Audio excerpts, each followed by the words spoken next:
So you'll probably be seeing acupuncture done in some movie scenes where fine needles are inserted in the skin at specific points of the body.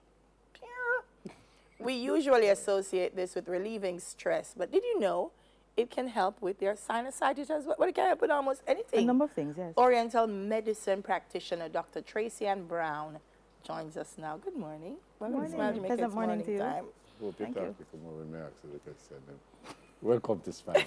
Good morning. We're zeroing in on sinusitis, but as I said, it can be used acupuncture for almost anything. Oh, yes. A number of issues can be treated and managed with Chinese medicine, acupuncture, and herbal medicine. Right.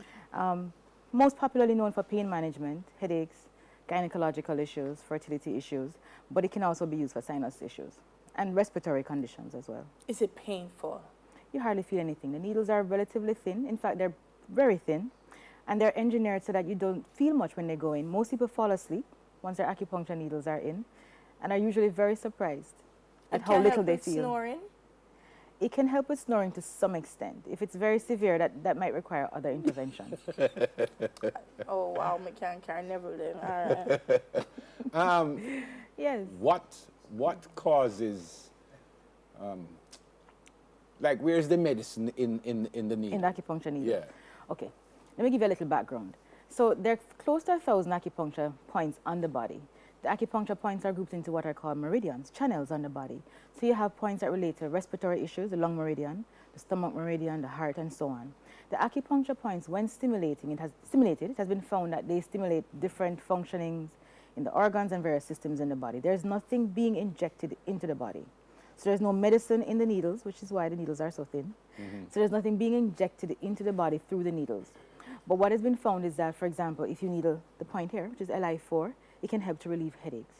If you needle the point, for example, here, or sinus points, can help to relieve sinus pressure, sinus headaches, that kind of thing. There's some points in here that are used for gynecological issues, abdominal pain. How it works is much of a mystery in terms of the physiological, pathway. From when I put the needle here, why does it then affect urinary issues, or can it relieve menstrual pain? But the fact that it does work and there's a connection between the acupuncture points and different functionings in the body has been established. Which would suggest, you pointed to a spot here, that if you don't get it right, it's not going to do nothing there. Correct. You have to put it in the right. So right, because the acupuncture points are very specific. So it's not that I say, boy, my hand hurt me, it was juke right, just on it. No, you have to find the spot. No, all the acupuncture points are very specific in location. Dale started by talking about sinusitis, which is what, really?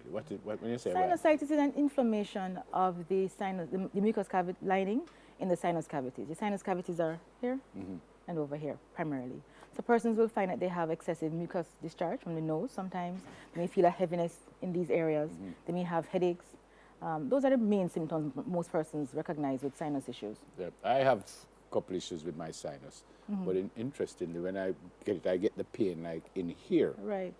Yeah, because sinus cavities are right across. Sometimes I can hardly keep my eyes open because it's really painful. The extent to which it bothers many people will vary. Yeah. And one key thing to note is that if you know that there are certain things that will trigger your sinuses, because many persons in Jamaica, Kingston, have an issue with sinusitis. I was just going to say, what triggers it? Sometimes pollution, environmental issues, pesticides, change of climates, and sometimes. But, there are persons who can recognize that certain things will cause that sinus, inflammation, and it's an inflammation. So if you know that certain things are going to irritate it, you should try to avoid it. Like dairy? Dairy. Like sugar is one of the things that you want to try and avoid. With strong perfume. Strong perfumes if you live close to the dump. Yeah. If you're burning garbage outside, people burning in your environment, that kind of thing. There's things that can affect you. Is something you're born with, or you develop it? No, it's something that often relates to your environment. So it's not something you're born with. So it's to manage it. So that's what I wanted to ask you. So the acupuncture can relieve some of the pain from it. Right. Can it help you to manage it as well? Yes. And in Chinese medicine, it's threefold, the treatment and management of sinusitis. One is with acupuncture, and there are acupuncture points that can be needled, stimulated to help to relieve sinus pressure and mucus drainage. So the points are primarily here, forehead, on the hand, and some on the rest of the body, that help to just, a quick clearing of the sinus passages. I mean, the thing is that if you go back into the environment that created the issue, then you're going to have a flare-up. Yeah. But then you can do other things. So there are herbal remedies in Chinese medicine that can be used to help to manage sinus issues, help to clear up excessive mucus. something that you can find at home, for example, garlic, scallion. Yeah. Easy fixes help to manage the mucus production in particular. In terms of dietary recommendations, minimizing sugar and dairy are two of the easiest things that you can do. And when I say easy, I know that people like sugar and dairy, but those two, if you minimize those two things in your diet, you can really help to manage the mucus production. Yourself and Dale mentioned the word manage a couple of times. It doesn't cure? There are persons who will find that if they do an intervention now, and by intervention I mean the acupuncture, herbal, they don't have an issue with it for life. But most people find that it's an issue you need to manage because they'll have flare-ups from time to time. Didn't answer though.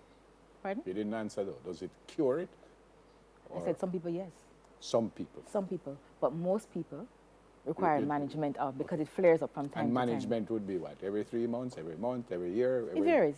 Some people find once a year when the climate changes and they might need either have a flare-up then, and that's once a year, and you do some treatment. Or if they don't change their diet, it's something Exactly. that's going to keep recurring. And if you're in an environment that is really very polluted, lots of smoke, lots of heavy perfumes, if your work requires that you're on a construction site, lots of, environmental issues that are hazards to it, then that's a different scenario. How long is the process? If I had to come do acupuncture, would I have to say, oh, it's going to take me an hour, it's going to take me 2 hours, it's going to take me 15 minutes? So the first visit is an hour, about 15 minutes, because I have to get some information, medical history, and then we do the treatment then. I recommend herbs, I recommend diet changes if necessary, and that's the first session. Thereafter, it's about 45 to an hour. You may need to do a few sessions, so 2, 3 sessions, but it depends on how you respond. Additionally, I recommend usually persons do a stimulation. A stimulation is where you get a basin of warm water, you put in either rosemary or eucalyptus oil, you hold your head over it with a little towel, and you inhale the aromatic fumes, the aromatic steam, really, and it helps to clear the passage. So if you do those home remedies along with what I'm doing, then usually within a week you should start to feel an improvement. Yeah. Is there anybody, for whatever reason, who shouldn't do acupuncture? For whatever reason? No, there isn't anybody, but just some general contraindications. Right. Persons who are wearing pacemakers, you can't do electrical stimulation on them. So you can do acupuncture, but you wouldn't do electrical stimulation. If you're having hot flashes, you can't do moxa, which is a warming technique. So there are certain things that are contraindicated within Chinese medicine for certain conditions, but acupuncture in and of itself, very safe. Could you go over the dietary stuff, the things that we can eat to ensure or shouldn't eat to ensure? The main thing that you should not eat or minimize the consumption of is sugar and dairy. Otherwise, foods that you can increase in your diet, garlic. And when I say increase garlic, not the cooked down garlic. In other words, you try to have the garlic as fresh as possible. So if you cook soup, if you cook whatever, just put the fresh garlic on it. So you can have as close to raw as possible. And if you find that you want to make garlic tea, you can put a little honey in it just so it doesn't, interfere or bother the stomach too much. Nice. Yeah. Dr. Tracy Ann Brown, where do they find you? I'm on Latham Avenue, 17 Latham Avenue, and I'm also listed in the directory. Good to see you. Same here. All the very best. Thanks. I'm going to bring, you have anything, like when we're on the show and him talking too much, I'm going to want him stop me and stroke him? There's a point right here you can needle. All right, in the break, in the break. What a wonderful lady. She knows sounds so wonderful to me. Oriental medicine practitioner, someone who I've actually had reason to see before Dr. Tracy Ann Brown. 10 minutes to your health. We'll do it again next Thursday. Nice.